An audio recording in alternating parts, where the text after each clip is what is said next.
My name is Ramakrishna. I am a physiotherapy student. My question is, what is the need of Allah to create Adam and Eve and this total universe? What he will get from this? And my second question is, everything is created by someone. So even God must have been created by someone. What is the meaning of Allah? Brothers asked three questions. The first question, why did God create Adam and Eve and what was his reason to create all this world and humankind? Allah subhanahu wa ta'ala created Adam and Eve, may peace be upon them both, so that the humankind could come. They were the great-great-grandparents. Allah says in Surah Hujurat, chapter number 49, verse number 13, Ya ayyuhan nasu inna khalaqnakum min zakrin wa unsa wa ja'alnakum shu'uban wa qaba'ila lita'arafu.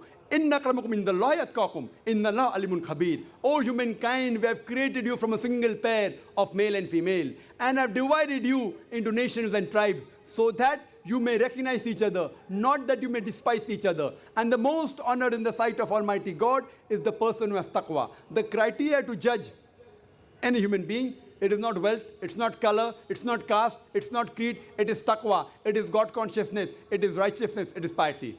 So Adam and Eve, peace be upon them both, they were our great-great-grandparents, of yours also and of mine also, all humankind.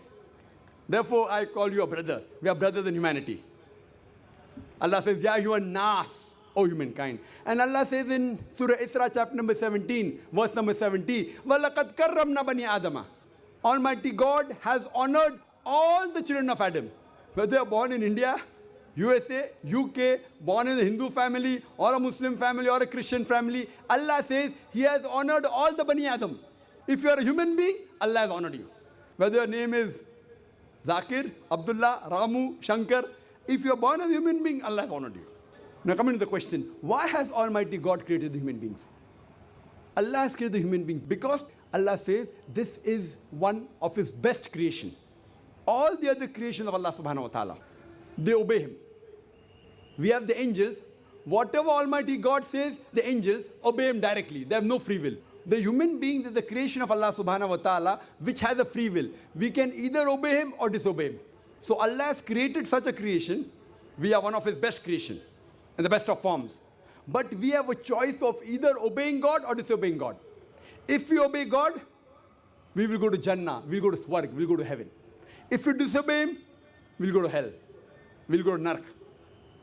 So this is a test for the hereafter. Allah says in Surah Mulk, chapter number 67, verse number 2, Allazi khalaqal mauta wal hayata. It is Allah who has created death and life to test which of you is good in deeds. So this life is a test for the hereafter. So Allah has created the human beings, and Allah says in Surah Dhariyat, chapter number 51, verse number 56, وَمَا خَلَقْتُ الْجِنَّ وَالْإِنسَ إِلَّا لِيَعْبُدُونَ. That we have created the jinn and the men not but to worship Him. So we are supposed to worship, obey the commandment of Allah subhanahu wa ta'ala. So this is a different creation of Allah subhanahu wa ta'ala, which has the free will of even going against Allah subhanahu wa ta'ala or obeying Him.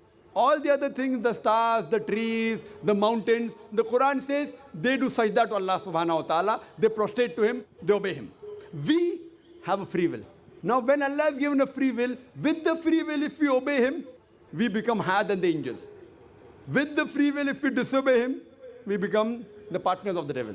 So He's created us for the test for the hereafter. Coming to your second question. Everything has a creator. Who created? God. If anyone says everything has a creator, it is a wrong statement. Every created thing has a creator. The definition of God is He is uncreated. The moment you say who created God, He's not God. The definition of God is He is uncreated. Suppose a person comes and asks you that, brother, my friend John, he was admitted in the hospital. He gave birth to a child. Can you guess, was it a girl or a boy? Can you guess? Try it out. Guess. Can't guess. Why? Can you on the microphone? Can you guess, was it a girl or a boy? Huh? See, brother John, he was admitted in the hospital. He gave birth to a child. Was it a girl or a boy? Can you guess? A 50% chance? Girl or boy? People are laughing. Why? Can you guess? Can't guess. Why? Even if you guess, can you get the answer right? Achha, can you guess? I'll give you two chances. Was it a girl or a boy? Try it out. Girl. Brother, can a man give birth to a child? There you made a mistake. Same way you made a mistake by asking who created God. A man cannot give birth to a child. So where's the question of it being girl or a boy? See, now you understood. Now that's good, brother. So it was a man cannot give birth to a child. So where's the question of a girl or a boy? So when you're asking who created God, God by definition, Allah by definition is uncreated. The moment you say who created Allah, he's not Allah. Walam yakul lahu kufuwan ahad. There's nothing like him. Coming to your last part of the question. Who is Allah? Who is Allah? The best definition I can give you is quote to you Surah Ikhlas. Chapter number 112, verse number 1 to 4. It's mentioned in the Quran. Kul huwallahu ahad. Say he's Allah one and only. Allahu samad. Allah the absolute eternal. Lam yalid wa lam yulad. He begets not nor is he begotten. Walam yakul lahu kufuwan ahad. There's nothing like him. This is a four-line definition of Allah subhanahu wa ta'ala. Any human being, any person says so and so candidate is God. If that candidate fits in this four-line definition, we Muslims have got no objection in accepting that candidate as God. Four-line definition. This is the litmus test for theology, for the study of God. First is Qul huwallahu ahad. Say he's Allah one and only. Allahu samad. Allah the absolute eternal. Lam yalid wa lam yulad. He begets not nor is he begotten. Walam yakul lahu kufuwan ahad. There's nothing like him. If you go to the Hindu scriptures, the same is mentioned in the Hindu scriptures. Kul huwallahu ahad is mentioned if you read Chandogya Upanishad, chapter number 6, section number 2, verse number 1. Ekkam evidityam. God is only one without a second. Second test. Allahu samad. Allah the absolute eternal. Bhagavad Gita chapter number 10, verse number 3 says, I am known as the Lord of all the worlds, the unbegotten, the beginningless. Third test. Lam yalid wa lam yulad. He begets not nor is he begotten. It's mentioned in the Shvetasvatara Upanishad, chapter number 6, verse number 9. Nachasya kasij, janita na chadipa. Of him there are no lords. He has got no parents. Almighty God has got no father. He has got no mother. And walam yakul lahu kufuwan ahad. There's nothing like him is mentioned in Shvetasvatara Upanishad, chapter number 4, verse number 19. And Yajurved, chapter number 32, verse number 3, where it says, Natasya pratima asti. Of that God, there is no pratima, there is no idol, there is no image, there is no photograph, there is no sculpture. Who says that? Yajurved, chapter number 32, verse number 3. Same as walam yakul lahu kufuwan ahad. So any person saying so and so candidate is God, if that candidate fits in this four-line definition, we Muslims have got no objection in accepting that candidate as God. For example, some people say Bhagwan Rajneesh is Almighty God. Once during question answer time, a Hindu told me, we don't believe Bhagwan Rajneesh to be God. I never said that the Hindus believe Bhagwan Rajneesh is God. I said some people believe Bhagwan Rajneesh to be God. Let us put this Rajneesh to test. First test is Qul huwallahu ahad. Say he's Allah one and only. Was Rajneesh one and only? Was he the only man who claimed divinity? There are hundreds of them. And in this country, we have thousands of men who have claimed divinity. He's not the only one. But Rajneesh Bhakti said, no, he's unique. Let's go to the next test. Allahu samad. Allah the absolute eternal. Was Rajneesh absolute eternal? We know from his biography, from his autobiography, he was suffering from asthma, from diabetes, from chronic backache. Imagine Almighty God suffering from asthma, diabetes, chronic backache. Third test. Lam yalid wa lam yulad. He begets not nor is begotten. Bhagwan Rajneesh was born in Madhya Pradesh. He had a father and mother. In 1981, he goes to America, USA, and he takes thousands of Americans for a ride.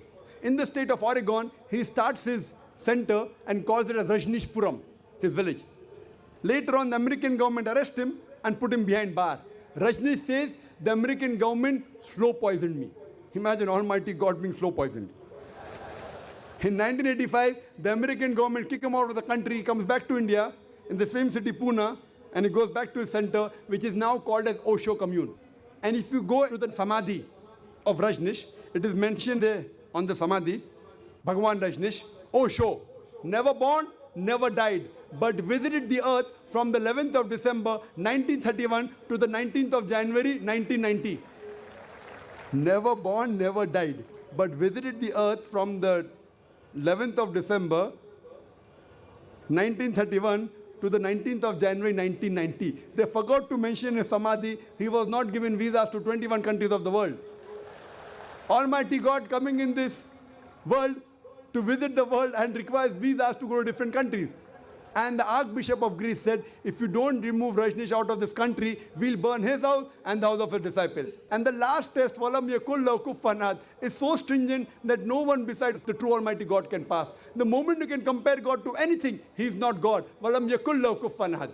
We know Rajneesh, like the human beings, had a beard, one nose, two eyes, 2 ears, 2 hands. The moment you can compare God to anything in this world, he is not God. Walam yakul lahu kufuwan ahad. If someone says Almighty God is 1,000 times stronger than Arnold Schwarzenegger. Might have heard the name of Arnold Schwarzenegger? Have you heard Arnold Schwarzenegger? The person who got the title Mr. World, Mr. Universe.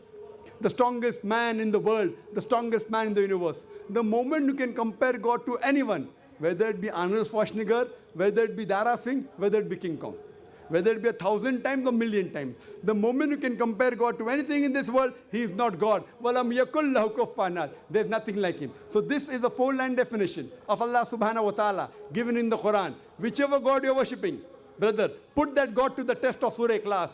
If that God passes, that is the true God. Otherwise, it's a fake God.